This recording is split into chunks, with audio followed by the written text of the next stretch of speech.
Good afternoon and welcome. I'm Matt Burbitzer-Stahl, Director of the University Honors Program, Associate Dean for Undergraduate Education and Professor of Music Theory. And it's my distinct pleasure to welcome you both virtually and for the few students who are joining us live here in the Best Buy Theater to our inaugural event in the 2020-2021 Spotlight Series entitled Depolarizing America, Polarization and Identity. Today's talk is Depolarizing America. We're featuring two panelists, William Frye Jr. and Rob Weidenfeld, and our moderator for the entire series, John Rash. I'll tell you a bit about them in just a moment. Before I do that, I want to speak a bit about the series and give a message to our students here who are in person or watching on Zoom, and then a couple other announcements on behalf of our partners here, the Institute for Advanced Studies and Northrop Memorial Auditorium. So first of all, the series comprises 6 events, 3 in the fall semester. There will be 1 more in October and 1 in November at the same time on Thursdays and in the same format. The spring format has yet to be determined, but the time and day of the week, Thursdays 3:30, will remain the same for the 3 spring events. Our final event features 3 faculty members from the University of Minnesota from the Departments of Political Science, Family, Social Science, and Journalism, who will be responding to the 5 previous events. You can see here our second event, 2 weeks from today, featuring polarization and identities, especially in the creative arts like dance. We hope you'll be joining us 2 weeks from today. The next few slides feature some upcoming events sponsored by the Institute for Advanced Study. Those include a virtual symposium and a Zoom webinar on related topics to today's presentation. Northrop also has an event coming up quickly at the end of September, an organ recital by Caitlin Emerson. Students who are joining us today, those who are in person will be retiring to the Nolte Lounge in Nolte Hall at 5:15 for an hour-long discussion. Students on Zoom, log on to Zoom and we'll have that set up so you can join us virtually, and I'll look forward to seeing you there and telling you more about the Honors Nexus experience. At this point, I'd like to read the land acknowledgement. The University of Minnesota is located on traditional, ancestral, and contemporary lands of indigenous peoples. The university resides on Dakota land ceded in the treaties of 1837 and 1851. The IAS acknowledges this place has a complex and layered history. This land acknowledgement is one of the ways in which we work to educate the campus and community about this land and our relationships with it and each other. The IAS is committed to ongoing efforts to recognize, support, and advocate for American Indian nations and peoples. At this point, I'm going to introduce our speakers and our sponsoring organization partnering with us on today's presentation, and then we'll watch a brief video, and then I'll hand over the rest of the event to John Rash. So our first panelist, Bill Frye, grew up in a military family whose members fought in the French and Indian War, served at Bunker Hill and at Valley Forge, and fought for the Union in the Civil War. Eisen N. Frye, Sergeant and USMC Medal of Honor winner from the Civil War, is purported to be a family member. Bill attended 9 schools by the time he graduated high school, served 20 years in the US Marines, and his oldest son is presently serving as a 4th-generation Marine. He's a board member of the Warren County Tea Party, a small business owner for 18 years, and a college graduate with a BA in general business and an MBA, MA in international business. Our other panelist today is Rob Weidenfeld, who was born in 1948 in New Jersey to the son of a Democrat and a Republican.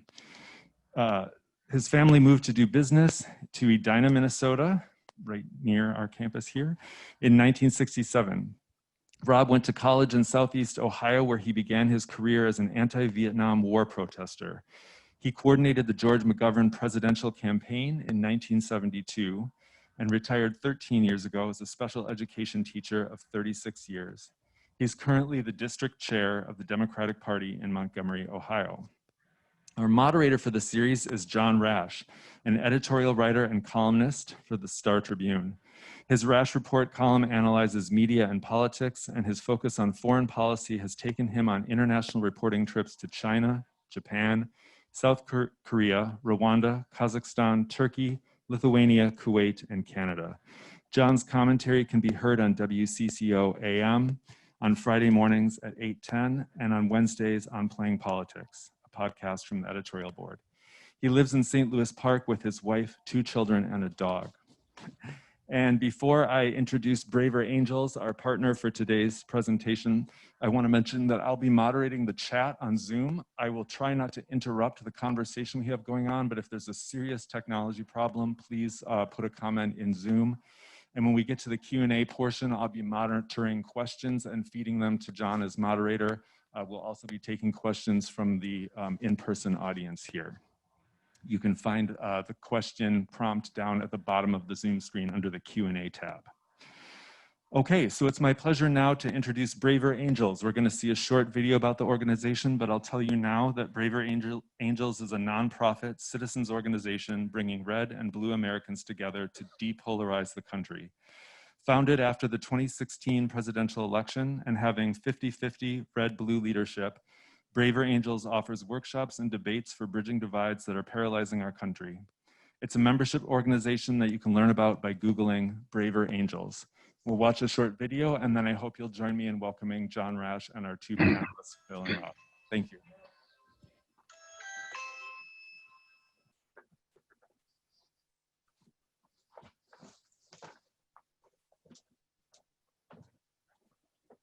Politics has always been a passionate subject, and we've always had deep political disagreements. That's the way it's supposed to be. But we've gotten to the point where people can't even talk to one another. Americans no longer see their political opponents as simply wrong or misguided. They see them as bad people whose ways of thinking are dangerous and incomprehensible. They see them as enemies. This level of rancor and mistrust threatens our democracy, and it makes it harder for us to move forward as a nation, regardless of who the president is. The fact that we live in what feels like, some people call it a cold civil war, that takes a toll on all of us. We've been excommunicated from a lot of our friends in the last couple of years, and it makes me sad. This is one organization that's doing a lot to kind of overcome that and get people back to where we were, which is neighbors, friends, communities. Better Angels was born in response to the crisis of polarization. We are truly bipartisan. From our staff to our funding to our board of directors, we're evenly split, half conservative, half liberal. Everything we do comes from the bottom up. We're an almost entirely volunteer-led operation. We wanted to see, could we get together a group of folks who'd voted for Trump and a group of folks who'd voted for Clinton and get them in a room together to see how can we bring people together to not get them to agree or to come to the middle, but to maybe change how they think about one another.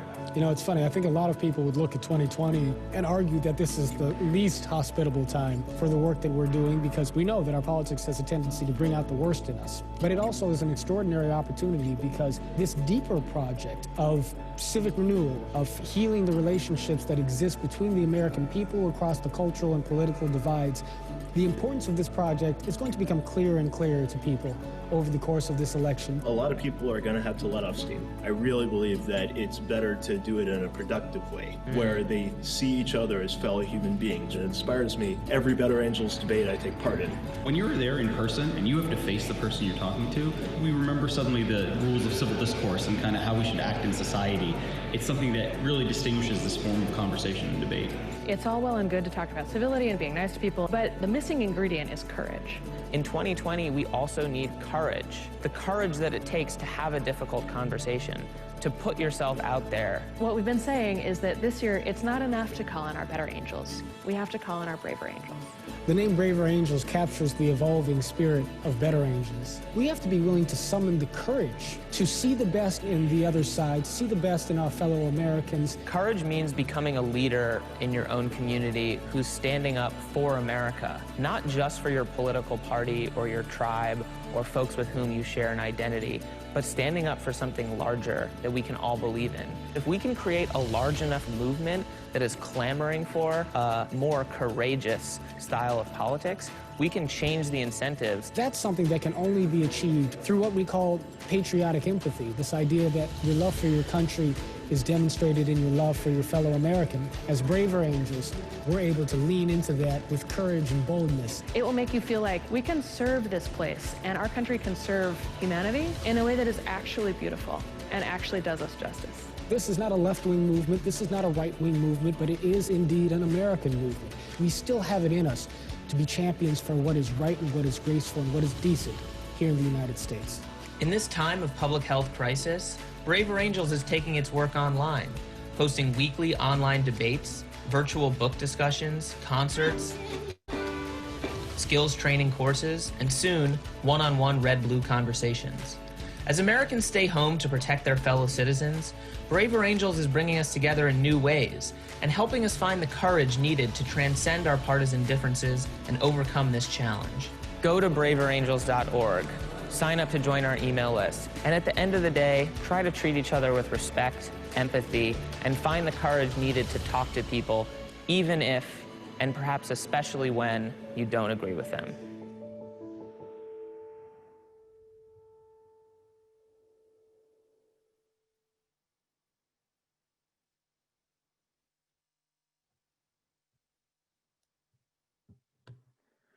Well, that was quite compelling, and certainly we hope that the conversation today and throughout this series will indeed be that way. And Matt, thank you very much for the warm welcome and generous introduction. And I certainly appreciate being here, and I appreciate all of you being here, whether you're on campus or online. And it's an honor indeed to moderate not just today's discussion, but the entire 6-part series on polarization and identities, a topic choice that was prescient given the presidential race that's reflected, if not accelerated, America's deep divisions. Indeed, while we can't seem to agree on much nowadays, most would agree that our splits are spiraling at an alarming, even dangerous pace, racing to a place unknown and certainly unseen in most living memories. And even those of a certain age who recall other terms of turbulence, like say in 1968, may share a sense that that era's politics were certainly volatile and even violent. But everyday society may not have been, it may not have been fundamentally into the polarization of identity into itself. Event just last night, shooting two police officers from the protest in Louisville over the Breonna Taylor tragedy, and the President of the United States saying, quote, "We're going to have to see what happens," end quote, when asked about a peaceful transfer of power, show how precarious the presidential election season likely will remain right up until Election Day, which is still 40 days away, a time of testing biblically and perhaps politically as well. And the existing tensions will only intensify with the coming clash over a Supreme Court nominee. You know, when it comes to what ails the body politic, a prescription is more difficult than a diagnosis. Namely, what can any institution or individual do about our political and social polarization, unless they happen to be on another debate stage next Tuesday in a presidential debate? But today, on this stage, we hope to have just as compelling a conversation, but without moderators' gotcha questions or candidates' canned responses. In other words, a civil conversation, just like the ones fostered by Braver Angels, which as part of its mission says that, quote, "We do not accept this division. We reject the normalizing of this extreme polarization. We say no to the breakdown of political and social life that it brings."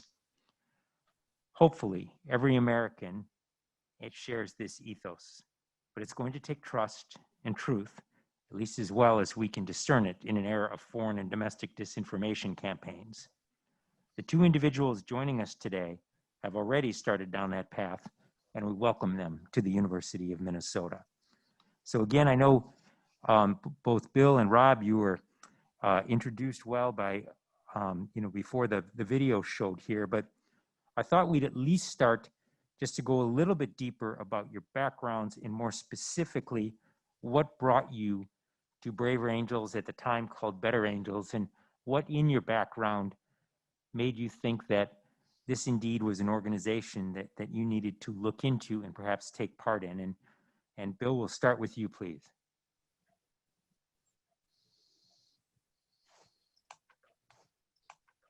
Okay, I was just muted. I'm trying to clear that up. Well, I guess what brought me to Better Angels was a friend of mine went to the very first Better Angels, and after she did that, she voluntold me that I was going to the second one. So I had no idea what Better Angels was when I actually got involved with it, and so I went to this training and the process that they take people through, so you can learn to listen and understand the rules of how we work. And once I went there and saw what it was all about, it was like, yep, I definitely need this, because I was extremely frustrated with what was going on in America with during the prior administration, being conservative. So I joined the organization, spent 4 or 5 meetings before I started to build up some trust with the people, and me and Rob have hit it off, and we get along great, and I get along with everybody else in our group, and it's a solution that the politicians are not going to correct this polarization in our country, and the media doesn't seem to be going to do it. So it's going to be up to us, the people, to start to force the hand of the politicians and the media into this direction. Well, Bill, you bring up several compelling points there, and indeed I'm going to turn to the media, both in terms of the mainstream media as it's often described, social media, as well as politicians themselves. We'll get to those points in a minute. But before I turn to Rob, as you went to this meeting, as you said, voluntold, and anytime any of us are voluntold something, perhaps there's some healthy skepticism that might be involved. What jumped out at you in terms of the biggest surprise or the biggest revelation about taking part in this process? What did you discover about the process itself, or about yourself as you began to take part in Braver Angels meetings? And you're asking me, Bill? Yes. Okay. Yes. And then we'll turn to Rob and sure. Same questions. Well, I guess the most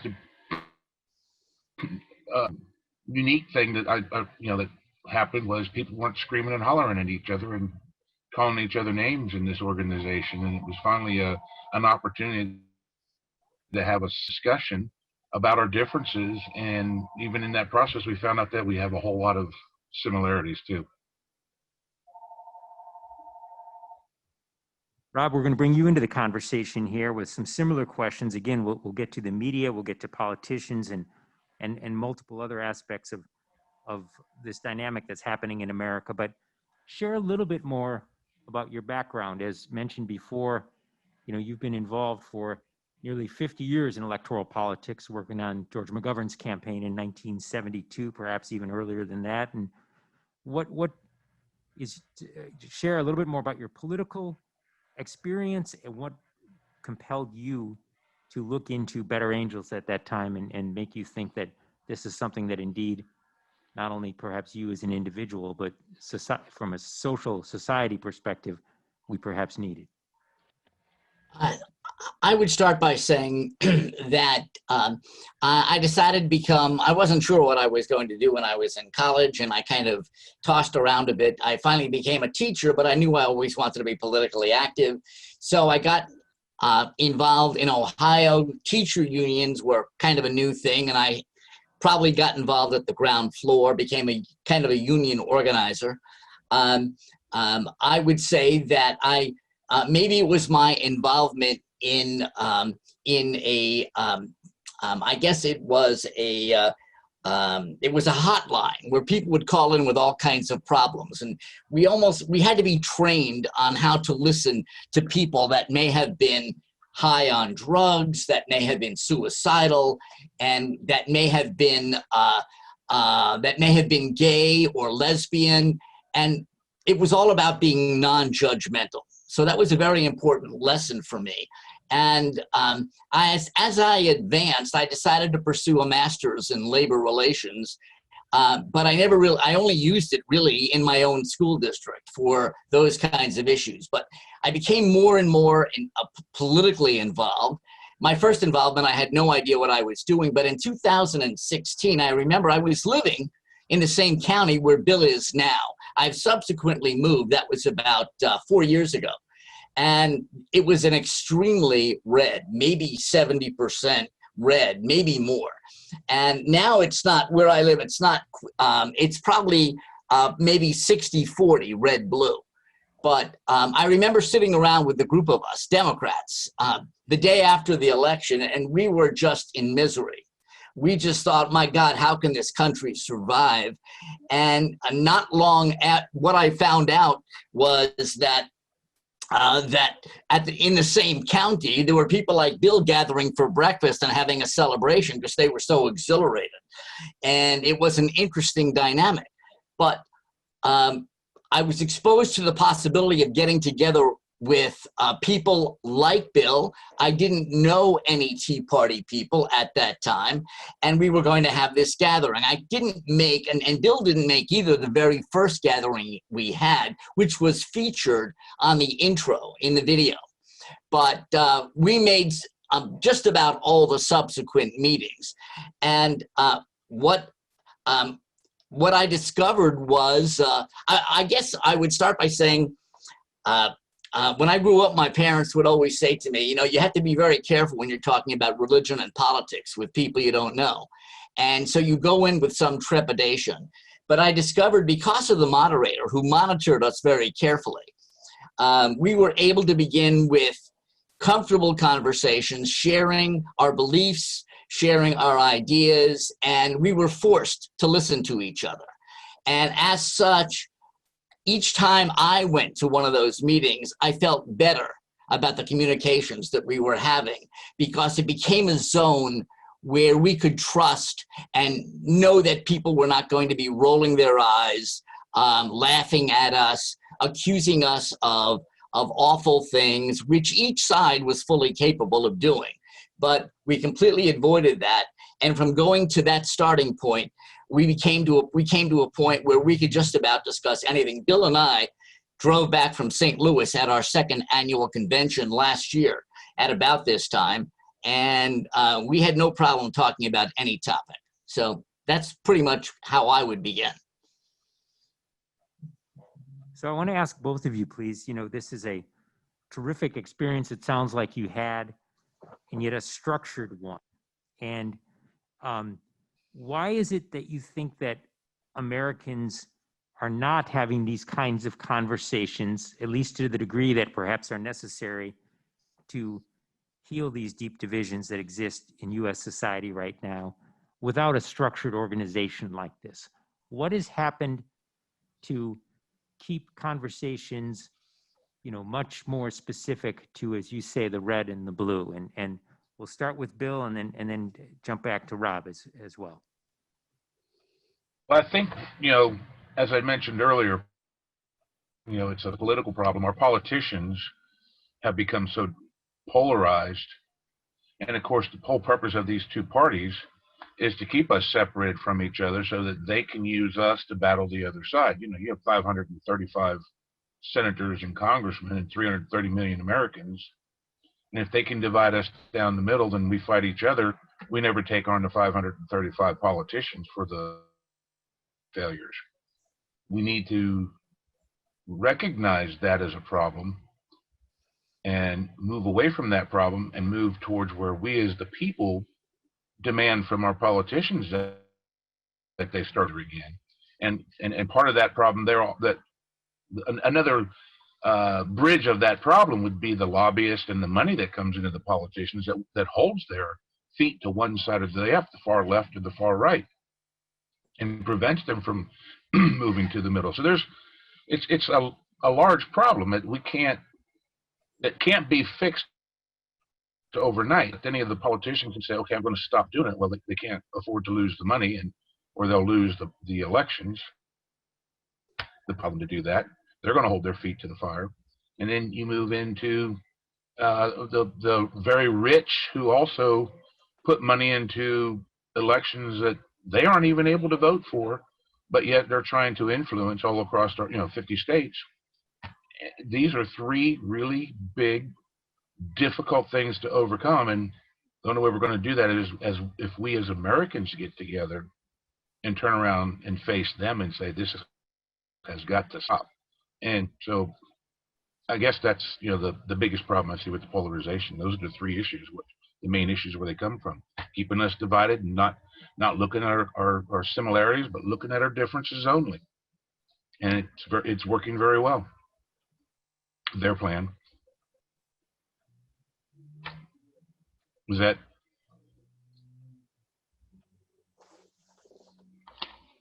Okay.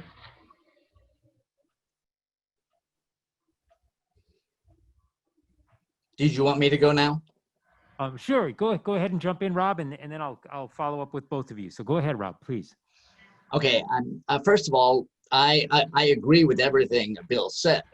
Um, um, Bill and I, and we can talk about this later, we try to find a joint issue that we could work on, and we think that money in politics is a huge divider between us. I would also say in terms of the media, though I don't mock the mainstream media like some on Bill's side of the aisle might do, but I do feel like the media has a job, which is to show some of the extreme versions of both of our sides, and often all of us get painted into that corner, and that's not the reality. It's just the way the media portrays us, and therefore it's easy to fall into that trap. The other thing is that both sides, I think, find it very convenient to use labels and to stereotype rather than deal with specific issues. And I think that's a big reason why issues do not get resolved, because I know there are many on my side that would just assume label Trump supporters, and often the Republican Party, as racists or homophobic. And I know there are people on his side that would just as soon label people like me as godless or socialist or even communist. So when you begin a discussion like that, there's nowhere else to go. And so rather than try to focus on things that divide us, that would appear to divide us, what Better Angels and now Braver Angels has tried to do is say, let's look at our commonality. And if we can look at our commonality, then we can actually have a discussion on how to proceed and maybe get to those issues that divide us. I'm going to stick with you, Rob, for a minute and then turn back to Bill. Rob, you were just talking about the media and it having a job, as you say, and at times presenting extreme versions of each side.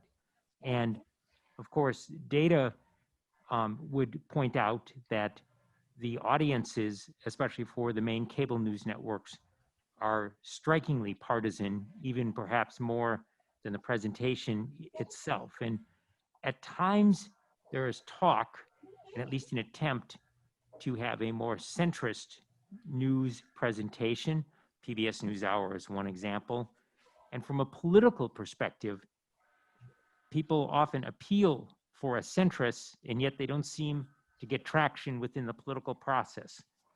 Address both of those on why the centrism in media and in candidacies themselves doesn't seem to be tracking as well as the American public seems to want to have happen. Okay, I guess I would begin here. If all of my liberal friends are only watching MSN and only reading liberal publications, whether it might be from well, gosh, I mean, I can't offhand. I can't think. I don't think. I'm trying to think I can't think of some of the names, but having said that, if they're only listening to liberal publications, then they're going to get one side of the story, and it's easy to remain in your cave. I have many conservative friends, along with Bill, who I consider a friend. And if their only source of news is Fox News, they're not able to balance it. So I think in order to move forward, you have to involve PBS. Personally, I take programs from all stations, including Fox News. So I can see what the other side is saying, and I can balance it out. So I think for people like Bill and I, we can look at our news sources with a skeptical eye, but many people don't take the time to balance that out. And I'm afraid that's a big part of the problem. And Bill, I'm going to turn to you on this centrist question. You know, you mentioned in terms of the opposing sides and in some ways the political parties themselves fostering this extremism. And you also mentioned the media. Look at both of those issues, if you will, in terms of why you think that dynamic exists. When public opinion polls would suggest that Americans crave a more centrist approach to their politics, to their media, to social interactions even? Well, I think when it comes to the media, you'd have to take a look at who owns that media and what their politics are. So that's why our political news from the MSM is so polarized to one side or the other. And I did hear you mention about trying to find somebody that's more of a centrist. I think it'd have to be a completely new news organization. I think everybody else has already soiled their, if you will, with political lean they have, and nobody's going to trust them. I would never trust CNN to suddenly claim that they were centrist, personally. And I know a lot of my friends would never trust an MSNBC or one of those. So it'd have to be somebody who's got a clean slate. As far as the politicians, you know, when there's money being put into their loyalties, and this is unfortunate with all of our politicians, their loyalties have left the constituents and moved to the money, because they need vast sums of money to get elected. And in order to get that money to be on the side of whoever's putting that money in their pocket, and if they lean far right, then they can get the money from whoever's, you know, the people on the far right.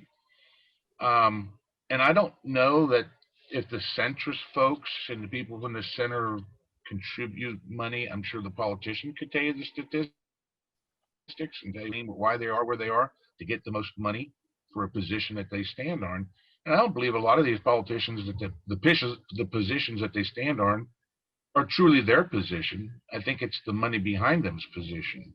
Or when we see them voting on certain laws here and there, you'll see it'll be all Democrat on one, you know, yay or nay, and Republican yay or nay, with just a few exceptions here and there.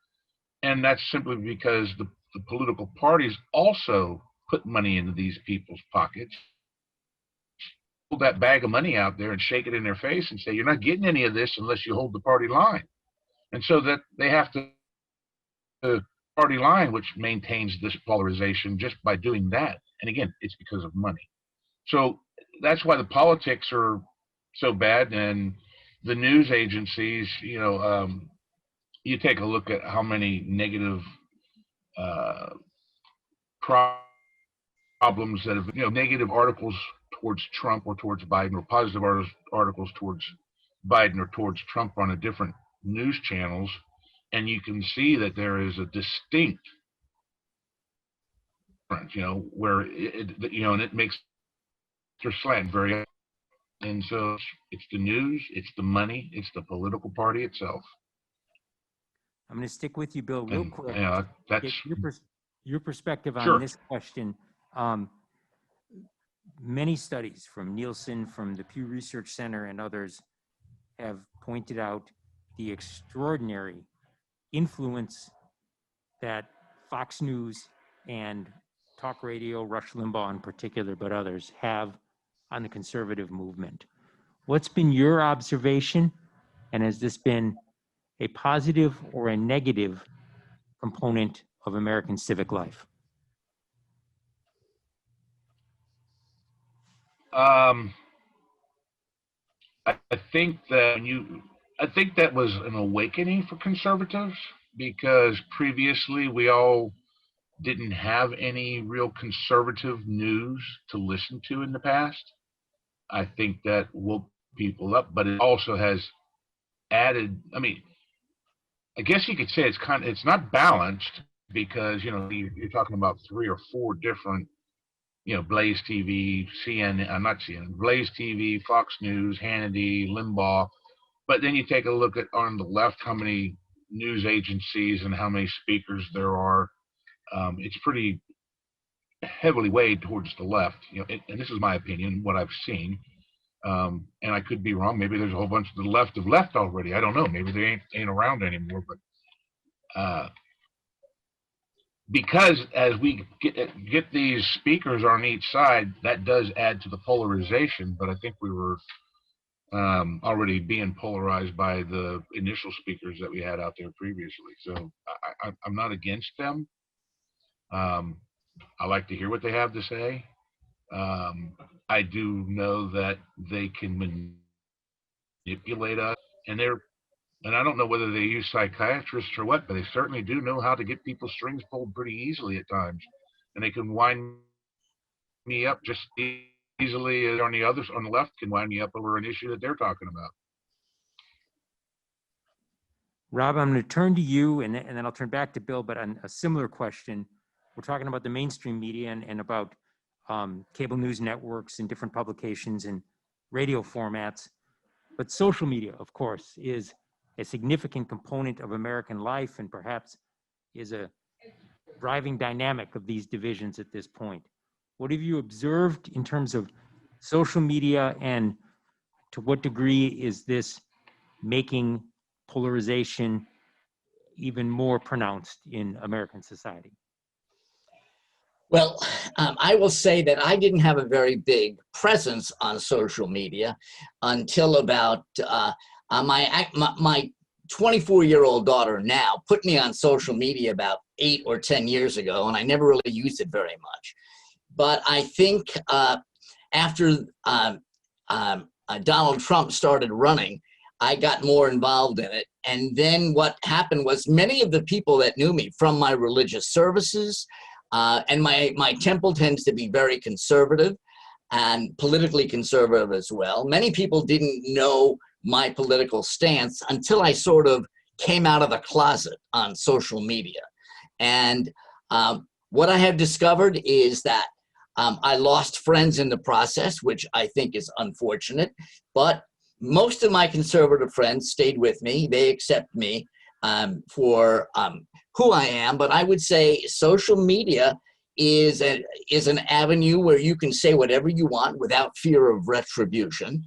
And you can insult anybody that you don't know, and it's very easy to get caught in that bog where you are just saying horrible things about other people, and it's often non-productive. My wife says to me, "Why are you even responding to some of these people?" Long story short is that Bill and I decided a while ago that we were going to make an agreement, that we were going to become friends on social media. Now, my guess is that Bill may be somewhat like I am. If someone requested that they wanted to be my friends on social media, the only caveat that I felt I had to give them was that I'm highly political and I post a lot of things about Donald Trump. And if you don't like that, you may not want to be friends with me on social media. Long story short, we have become friends and we comment on each other's posts. And there have been times when Bill has made some very noteworthy and intelligent responses to what I've said, and I've commented on his as well. So it can be done. But social media is a trap, and it's an easy way to continue the hostility that exists between the two sides unless you are in a position like Bill and I where we can monitor that. Bill, same question. What has been your experience and your observations in terms of how social media may be exacerbating polarization? Yeah, I was never on social media until about March or April of 2016, when I saw it work for my involved in a protest out in Oregon. And I saw the value of it at that point. So Rob, in fact, as I was saying before, I think some of these things, they use a very good psychiatrist or a shrink to come up with some of their mimes and things, because, generally I look at those and try to say, well, is this real or not real? And there's been a few of them where they've pulled my string, and I jumped right in and shared it. And here comes Rob. You might want to fact check that, Bill. And I go back and fact check it and find out, yep, I got snookered in by some of this emotional stuff. And it is very emotional, even when you're trying your hardest to not be pulled into it.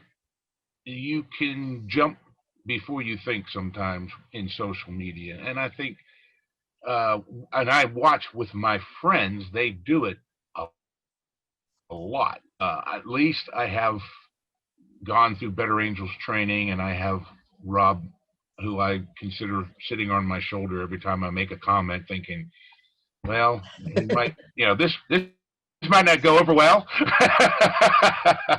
or it might go over, or it might go over well. I don't know. I know politically, he's pushing for his candidate, and I'm pushing for my candidate. So I get, I'm very tolerant of things that he says. If his opinion is not good of somebody, that doesn't mean it's wrong. That doesn't mean I have to attack him for it or say anything bad about it to him. That's his opinion, and he's, and each one of us in a different, from the opposite sides of the political spectrum, we're going to have different opinions, and we just have to accept that. That comes with it, and you just live with that. Doesn't mean you call them names or hate them or threaten to burn their house down or come over and break their windows. That's there's no reason for any of that. Just talk to each other, and you can find out why they believe what they believe, what it is they believe. There might be a reason. Let me just follow up on one area. One of the things, I am not the slightest bit reluctant to criticize our president on social media. And you know what? Frankly, I feel like I get foddered to do that every day. But one thing I do not do is I do not attack or try to stereotype all of his supporters, all his followers. I try not to say horrible things about the entire group of people, because to me that's stereotyping. I may never understand why my good friend Bill supports Donald Trump, but you know what? He's still my friend, and I can talk to him, and we can talk in a civil manner without any fear of reprisal. But the fact of the matter is, I don't understand who these people are. They don't know who I am. So I may attack someone that says something that I know is wrong or is incorrect, but it's a matter of discipline. Before you're going to post something on social media, if you're going to be effective, I think you have to be able to confirm it before you put it on. Bill is not the only person that I said to that, Bill, the information you put down is not accurate. And he did his own research and he found it to be true. I've said it many times to others, but not everybody has the integrity of Bill. And often they didn't take it down and they were passing along false information, which is unfortunate, but there's nothing I can do to control that, certainly not on social media. We're going to get to some more questions in a minute, but just to tell everyone here in the audience and online that in just a short time, we'll start fielding your questions. So I know online there's several of them queued up at this point. Please feel free to add to that, and we'll get to it soon. And Rob, I'm going to stick with you just for a minute, because you talked about when you got on social media, unfortunately, you lost some friends, or people were able to get a sense of where you stood politically or socially, and perhaps they didn't know that before. In my introductory remarks, I talked about other turbulent times, 1968, but there have been others where society didn't seem as fractured on the base level. Would you concur with that assessment? And are we in a worse place now than when we've had other politically turbulent times? Did you want me to start? Please. I remember those times very well. I was in school. I was in college in 1968. And I remember at the time, I considered myself a supporter of Richard Nixon, because if some of the older folks here can remember, in 1968, the Democrats had a horrifying convention in 1968 where the Chicago police came in and were beating people on the streets. And I just thought I could not support a Democrat. And I would have supported Richard Nixon. Fortunately, I was 6 months too young to vote, because back then you had to be 21. Long story short, I remember my horror as I did not support the war, which is why I supported Richard Nixon in '68. I thought Democrats did. And I viewed in horror the terrible divisions in the country. But what particularly galled me was that if you wore the American flag on your lapel, it indicated that you were a patriot. And if you were one of those people that were not in support of the war in Vietnam, then you were not a patriot and you didn't wear the American flag. And much to my chagrin, the American flag became a symbol of distaste for me in that regard. Though I had saluted it all my life, I never doubted my patriotism for the country. I don't to this day. I consider myself a patriot. When someone accuses me today of not being a patriot, I think, you have no idea what you're talking about. But the divisions were so intense, and I couldn't imagine it would ever be duplicated. But I do feel, I don't want to say it's worse, because we're in a moment now and it feels worse. But it was pretty bad back then. But it feels every bit as bad now. Bill, what do you recall about previous eras in the last several decades in terms of where we were as a society? Is it worse now? And are some of these transformative technologies, social media and others, exacerbating our divisions? Yeah. In the past, well, coming from the military, first off, we're not allowed to be political when you're in the military. Mm-hmm. Not even have a bumper sticker. You can't have a sticker on your motorcycle or your car, anywhere, so growing up, for the most part, I was non-political. I was conservative, but not necessarily involved in politics in any way, shape, or form.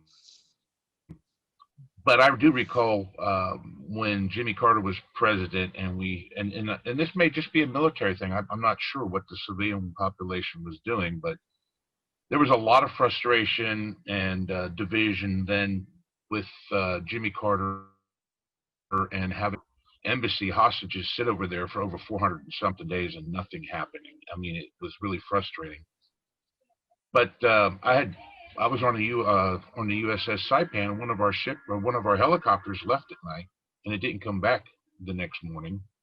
And of course, everybody started wondering what was going on, because we knew they didn't have enough of fuel to be out in the middle of the ocean and be out flying around that long. So everybody was concerned that we'd lost some of our crew, some of our pilots and crew chief. And it was 3 days later before they let us, and that went on for 3 days. We didn't know. Certainly none of us none of us enlisted down at the bottom of the scale anyway. I was just a sergeant in E5 at the time. And it come to find out, a particular helicopter was used in the hostage rescue attempt that Carter had sent into Iran. And it was one of the helicopters that crashed, and we lost one of the pilots and the crew from my squadron. The military was pretty upset about the way that was handled, and Reagan came along, and the difference and again, not supposed to be political in the military, but the difference from a military person's perspective at that time was dramatic. We got our hostages back right as soon as the inauguration was over. So from that's non-political. The next thing I think that was the biggest event for me would have been 9/11. And 9/11 was an event that actually brought us all together. And that's where we need to come back to as a nation. And we are so far from that right now. And, I pray that we don't have to have an event like that to happen again to bring this nation back together. And I do worry about actual violence in this country right now. I don't think we're going to end up like they did in the 1860s with the Civil War. And that, I guess if you were alive back then, that'd have been a pretty dramatic event where the country was divided and polarized. But it does feel like we're on the precipice of some of that right now, because of all the violence we see in the cities and the burning of businesses and looting and the damage that's being done, attacks on people, shooting of cops. Those things all indicative of like we're starting to slip down a slippery slope, from my perspective, and things are getting dark. And so it's even more important that me and Rob and Better Angels and this school right now bringing us in to do a presentation to try to get everybody to understand that we don't want to go down that slope, because you get past the slope and then you're in the abyss, and it's not going to be good for us. So those are, a good side, bad side, good, different things in history that I can think of and how they impacted me. And indeed, particularly for our younger people taking part today, it's extraordinary how just 19 years ago on 9/11, the degree the nation came together, and it's reflected in public opinion polls in terms of what people thought of leadership or of each other and the unity displayed in America. And we have a different kind of invasion going on right now, and the country is as divided as it ever has been. So since, at least in the modern era. So I think that's a compelling point and probably a good jumping off spot. We have several questions queued up, and I want to make sure people can get their voices heard. And then certainly those who are here at Northrop Auditorium, I want to hear from you as well. And I'll repeat the question just so everyone can hear who's in on the call today. But Matt, I know you're going to help me a little bit in terms of some of the questions that are up there, if you want to share any with me, and I'll re-announce them and have our panelists weigh in on them. Sure.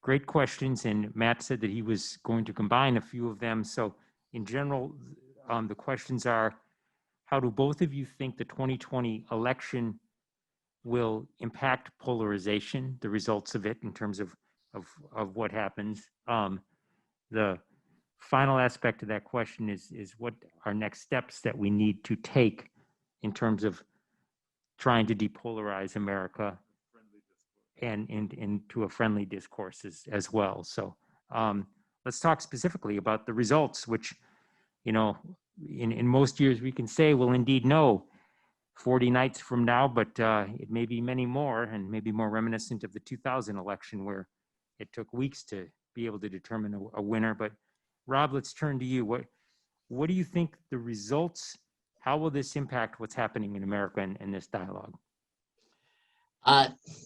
What I would say is that I think it's fair to say most Democrats are extremely worried about what's going to happen. If it is a close election, as is anticipated, we are afraid that Donald Trump is prepared to do things that may have never been done before. And now I know a lot of the things that we hear are probably rumor and are not valid, but just yesterday, he would not acknowledge what some of the leadership in the Senate already said, that yes, whatever the results are, and by the way, we're not going to know them on election night, that is clear.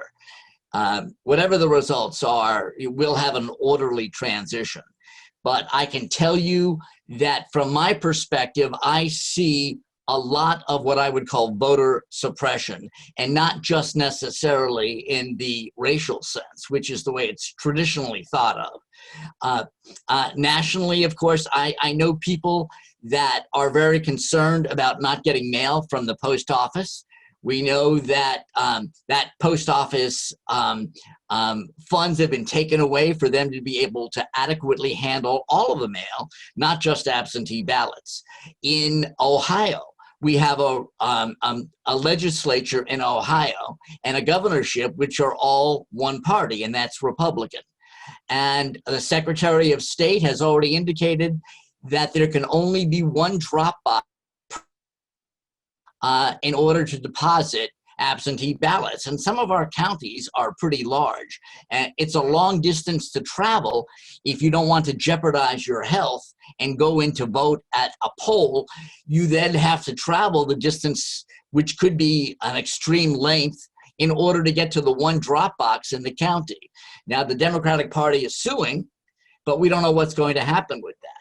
Locally, and I know what's happening in Bill's County, Warren, I'm in Hamilton County in Cincinnati, and we're seeing many of our signs being removed, our political signs, our Biden-Harris signs, other signs. So I don't know. I think that Donald Trump is an unknown. I don't think there's never been a discussion with any transition before, whether it was Democrat or Republican. But I think we're in a different era now. So I'm very concerned. What are your thoughts, Bill?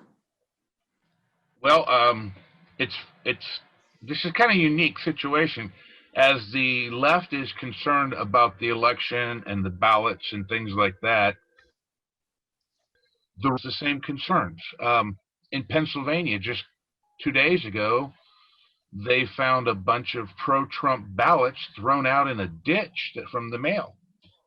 So we have concerns about the mail not delivering our ballots or throwing them away or destroying them or not delivering them to even to vote. The same as the left. I mean, the mail is an unknown entity. Depending upon who your mailman is, your stuff could could disappear. I don't think that there will be a problem delivering that mail. Because ballots are considered first-class mail, and that's not the type of being held up right now so much as first class. It's more packages and things like that. I have a good friend that works in the post office, and I've questioned her on that numerous times. As far as this election and Trump, I'm, for a person like me on the right, and I see the land that, Trump, they just have a hard time dealing with Trump. Well, my Trump, when he was elected and ran for 2 years, from a person on the right, that was my Trump.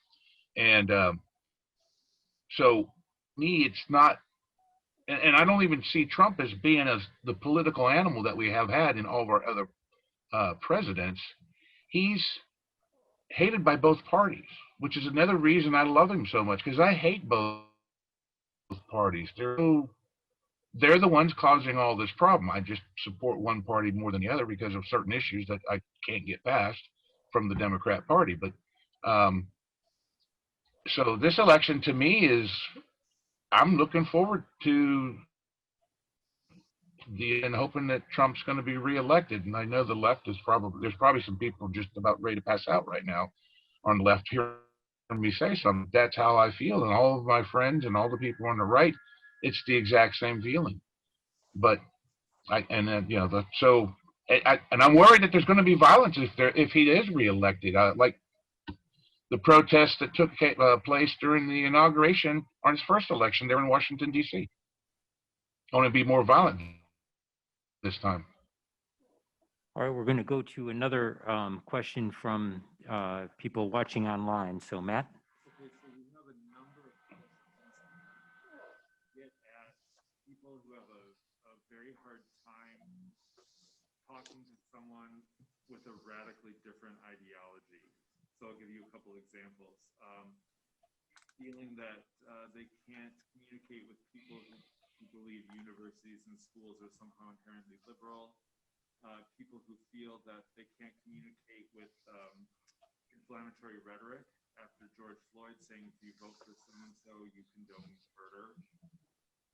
People who are concerned about one party really being the one to lurch away from old democratic norms by suppressing voters or refusing to fund election security. How do you get past those sorts of things that people see as really life or death, democracy ending issues that the other party, the other side submitted?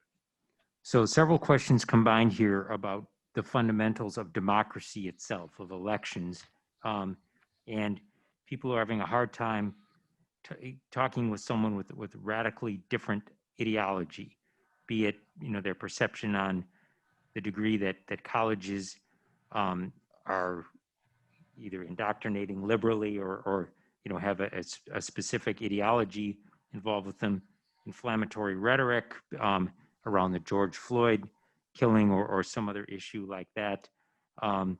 People clearly concerned about specific issues, including the election itself. How do we get past that, and how are they able to talk to someone that is so radically different in terms of this, especially in this heated environment? And Rob, we'll start with you. Well, the first thing that I guess I would say is you have to avoid anything that would be ad hominem. I mean, you can ask them about their issues. You can try to understand where they feel about the issues. But when you start attacking them for their belief in the issue, then you're on a one-way street to nowhere. You're just not going to get anywhere. If what we've been able to do in Braver Angels is we spend we spend as much time listening as we do talking. And we try to understand their feelings about the issue, and we try to find common ground. We started out with very easy topics, but we are now at a point, Bill and I are at a point where we could sit down and have a discussion about the Second Amendment. We can have a discussion about abortion. We can have a discussion about a wide range of things, but we couldn't do that if we didn't trust each other. So the first thing to do is, rather than begin talking issues, and this might apply even when you're talking to a family member, because that's where it hits worst. That's worst, because I know families that have been totally divided over this, and you have to begin to establish a level of trust that you will be okay if they espouse their position. And you are not going to attack them for their position. You want to question them. You want to get a deeper understanding of it. So it's the way you present yourself.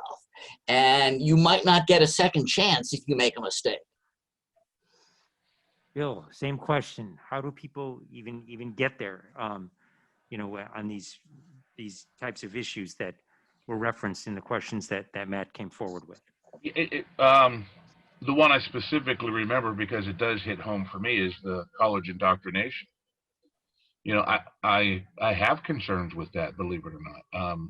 And I don't have a tinfoil hat on. What I look at is how many conservative speakers have, you know, been signed up to go to colleges, and then the violence on the campus has prevented that speaker from either being there or them office afterwards, after they've spoken.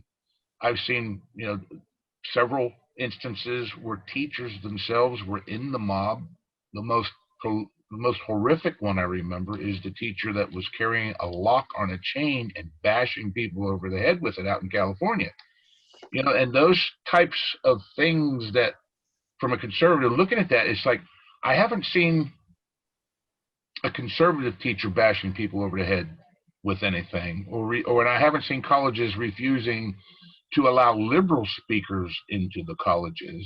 I haven't seen uprisings to prevent liberal speakers from getting to the college or chasing them off the college after the speech. So I do have those kinds of concerns. And, you know, I'm just talking about the indoctrination right now. I'm trying to remember what some of the other, I didn't write them all. I didn't get to write them down. What was the other issues? Well, inflammatory rhetoric, especially involving, you know, racial issues, specifically mentioned was the killing of George Floyd here in Minneapolis, and things that are just divisive. Yeah, you know, racism is it's a global thing. It's not an American.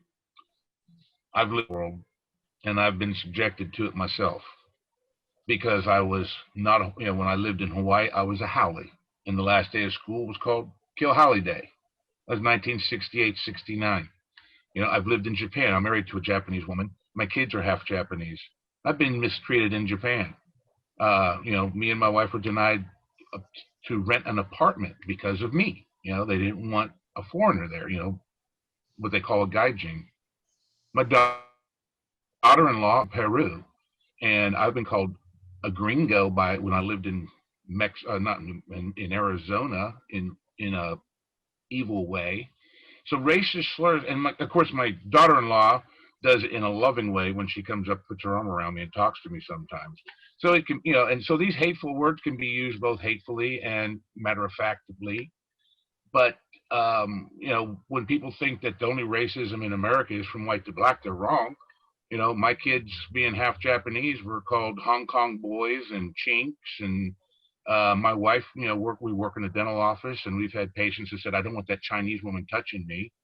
You know, so we've seen that, you know, applied. And so racism it's a small percentage of the population, but because it's so painful and so nasty when it pops up, it leaves such a major impact in your head that you literally believe a lot more people are doing it than are actually out there doing that. So, you know, the George Floyd and some of these other blacks who were killed, you know, in different, at the hands, I could rattle off a whole lot of names.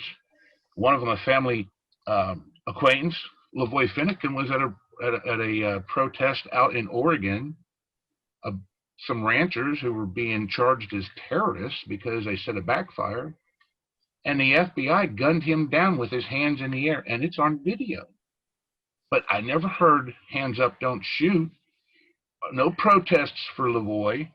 Thomas Kelly beaten half to death. You know, well, he was beaten to death with a taser after they finished, you know, ran the battery out. So Ruby Ridge, the poor guy in Atlanta that was a security cop, and the FBI wanted to try having the bomb, and they made a movie about that. You know, I mean, these are people that were, you know, they're not black.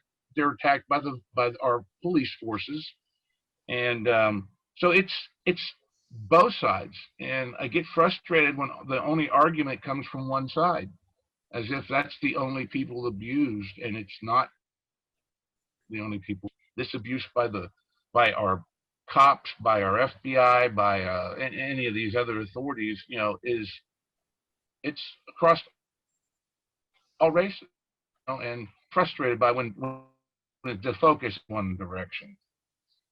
We're going to have Matt specifically get to some questions. He's got a handheld mic and just go directly to him. Thank you. Yeah, my pleasure. I'm sorry we're not going to be able to get to every question, but I'll do my best to try to get to most of them.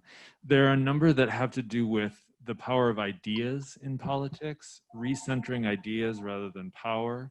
And how do you do that in an era of such extensive misinformation? How do you remain open to hearing information from the other side without immediately discounting it as false or refusing to listen? Rob, why don't we start with you on that one, please? Okay, do me a favor. My phone just kind of went off. Would you mind summarizing that question real quickly for me? Power of ideas, and how do we recenter ideas as opposed to perhaps politicians or political parties, but how do we bring those to the forefront? And then also, how do you remain open to hearing information from the other side rather than immediately discounting it or believing it to be false?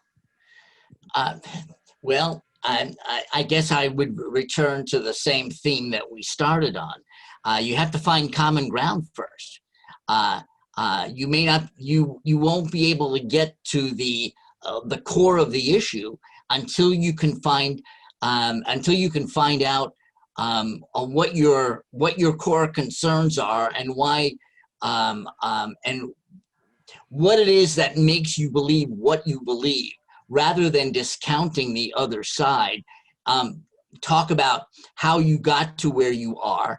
Let that person talk about how they got to where they are, and you may discover that, yeah, we each have the same concern.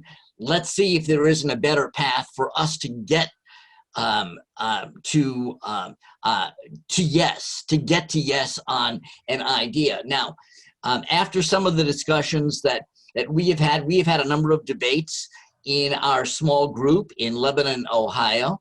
And I'm not going to sit here and tell you that we changed a whole lot of minds, but I think we had an impact on each other because we began to understand what was motivating us to feel the way we felt. And that was, whether that was on the issue of guns, whether it was on the issue of any other issue we talked about, any hot button item.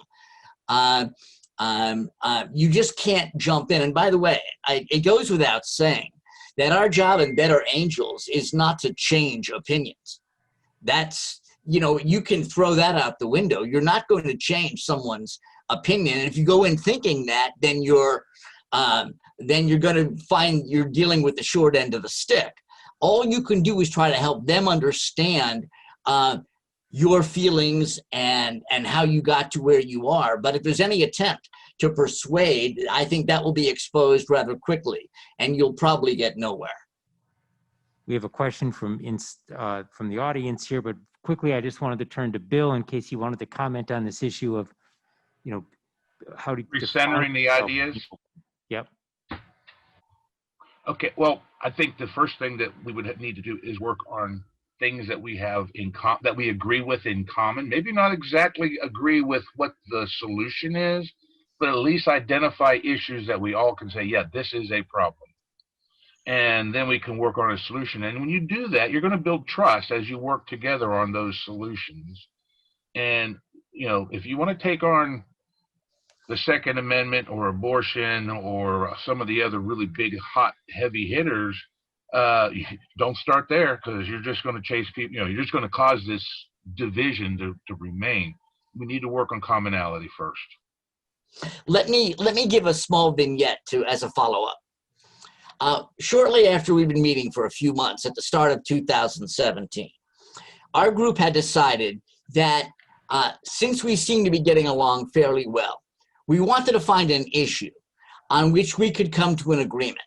Perhaps 75% of the Reds and 75% of the Blues would find agreement, and we would share that with the public and show them that Reds and Blues can come to agreement on an issue. We discovered a number of issues, and at the meeting where we were trying to pick what was going on, I had been involved in an organization called Move to Amend, which was trying to get the dark money out of the political spectrum because we felt it was a corrupting influence.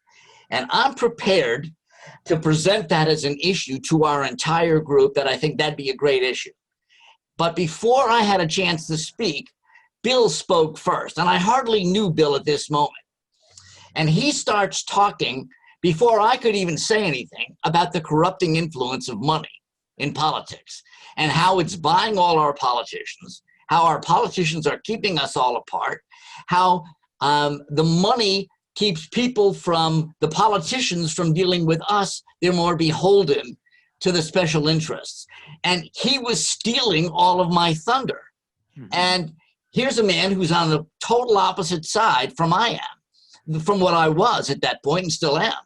And so since that time, we brought this issue to the National Assembly for Better Angels a year ago, trying to get other people to adapt the issue. But the point is, there are issues on which, if we come together, we can, I suppose, goad our politicians into doing something about it. There could be a movement where, on issues on which we agree, it may be something large like money in politics, it may be smaller, something like infrastructure, things that need to be done, better care for veterans, things on which we could all agree.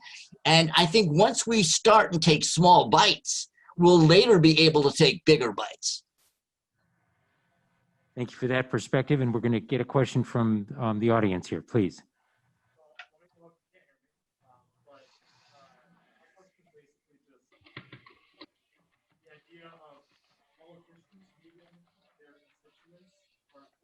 Are politicians getting more polarized, and that's causing their constituents to be more polarized, or is it constituents being more polarized that is causing more politicians to be?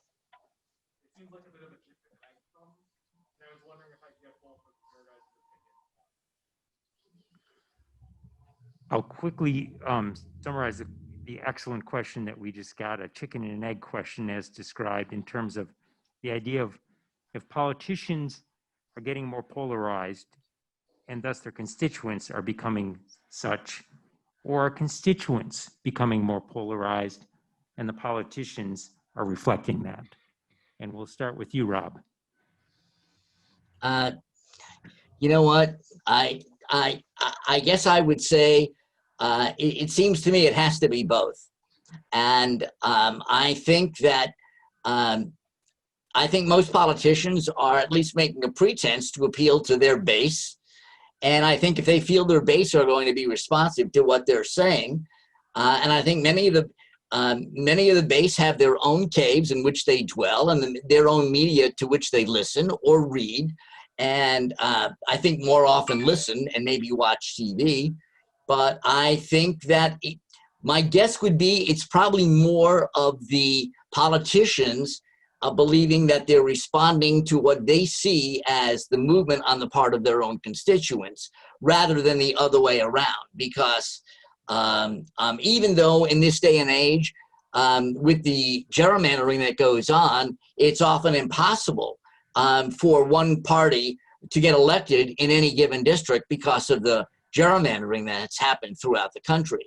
But I would tend to think it's a little of both, but a little bit more the constituents are driving the politicians. But I would be open to dissent. Any dissent in that, Bill, or what's your perspective on this question? I think there's actually a third leg to this. It's not the politician or the constituents. I think it's who's putting the money in the politicians are the ones driving the polarization the most.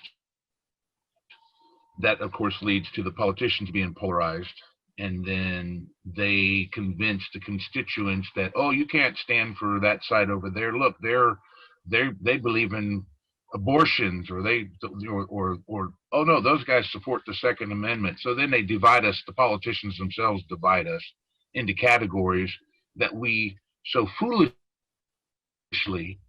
climb right on into that wagon, and don't really realize quite often that we're all being manipulated by our. So money, it got, just follow the money. Where I think most of the polarization is coming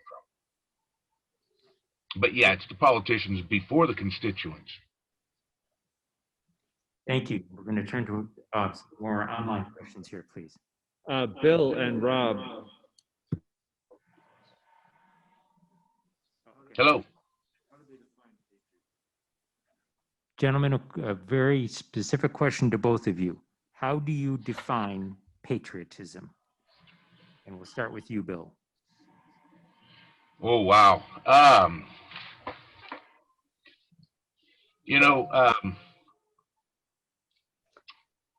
Mark Twain has a good quote, and I use it a lot when it comes to that. It's love of country always, love of the government when they deserve it.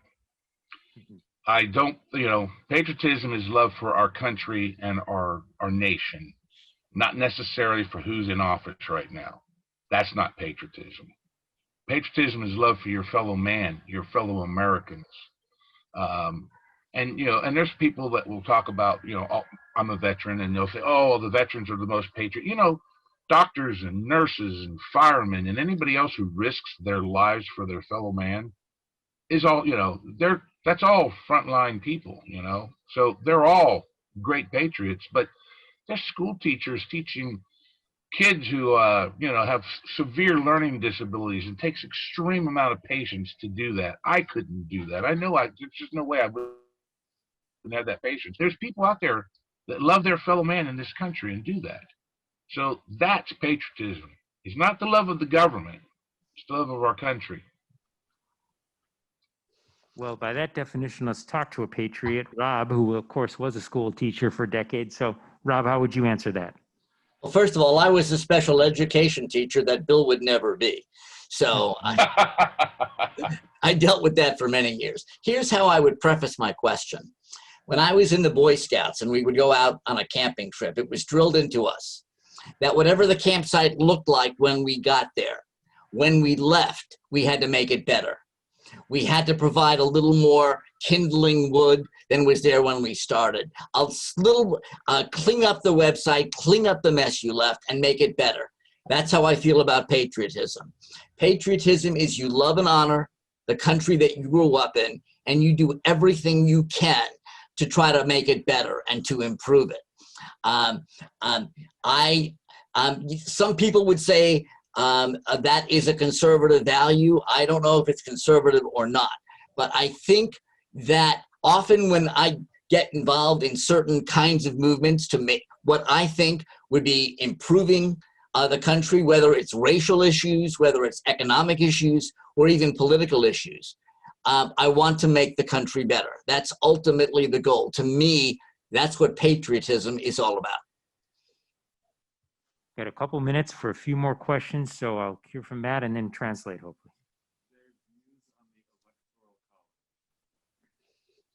I'd like to hear both of your views on the Electoral College, and we'll turn to you first, Bill.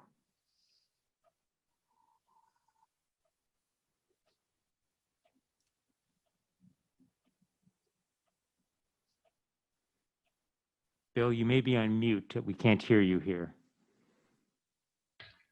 Yes, you were correct. I was on mute. I strongly support the Electoral College. You know, our founding fathers, before they formed this government, they looked at a whole bunch of different types of governments and all the weaknesses that every government has, of course, and including no government's perfect. Government is force and misused. It can be ugly.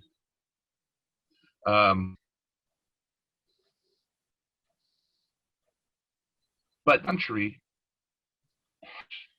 because if we only had one state, everybody, the president could elect all of our officials, then the rest of the people would be silenced, and it would cause a lot of problems. Hatred. You'd see some serious division then. I think the electoral, what the founding fathers looked at and said, this is a great idea, put it together. It's been worked all these years. We have people point towards the popular vote rather than the electoral college, but there's a lot of votes that don't get counted. So it doesn't matter what the popular vote is, because there's going to be people who's I forget the term they use, but they're a ballot, you cast it, and it doesn't get counted unless unless there's a close call or something to that effect. I forget. Rob probably knows that term. He works at the polls. Provisional ballot, that's what they're called. But there's all kinds of ballots that don't get counted. They get lost. They don't like your signature or whatever it might be. So I think the way it's set up is preferable to me. I know there's people that don't like it, but we'll have to. I'd be willing to discuss it with them. Rob, your thoughts on the Electoral College, please. Well, the Electoral College was created at a time when in the Constitution the Constitution was created and women could not vote. African Americans were treated as 3/5 of a person. And it was meant to take care of white, predominantly wealthy landowners. And the Electoral College served that purpose very well. I think, I believe in the concept of one man, one vote, or one woman, one vote, better yet. And I think it no longer serves the purpose for which it was intended. Having said that, I don't see it changing anytime in the near future. And I think we'll have to work with it. But I do think a more fair system would be simply to go to one man, one vote. What happens now effectively is that there are Western states, I know that many of them happen to be more red than they are blue. One vote in the Electoral College might represent, let's just say 100,000 people out there, where one electoral vote in New York might represent 500,000 people. Now, to me, that's just inequitable. But I don't think, because of the divisions in the country, we're going to see that change in the near future. Thank you for that. We have time for one more question. I'm going to hear from Matt, and then I'll translate here. Basically, them that push a party in a direction they don't agree with on a certain issue. How do they reckon with that when they vote?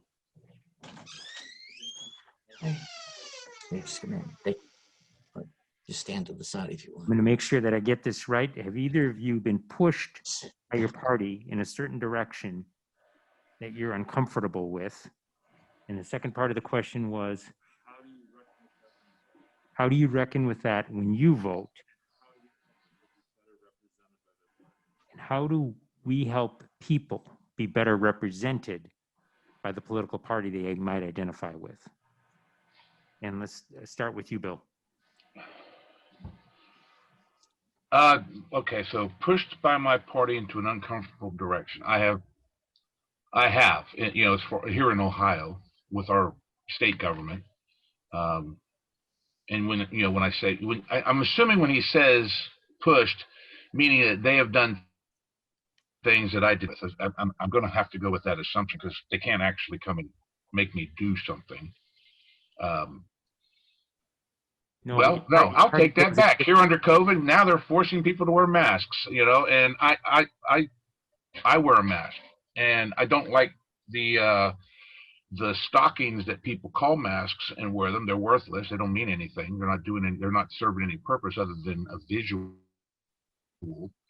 But I don't like the government forcing people to do that, like having to wear seatbelts or helmets on motorcycles. Those are, the worst thing can happen to you is a cop pulls you over and gives you a ticket for not wearing a seatbelt in your car.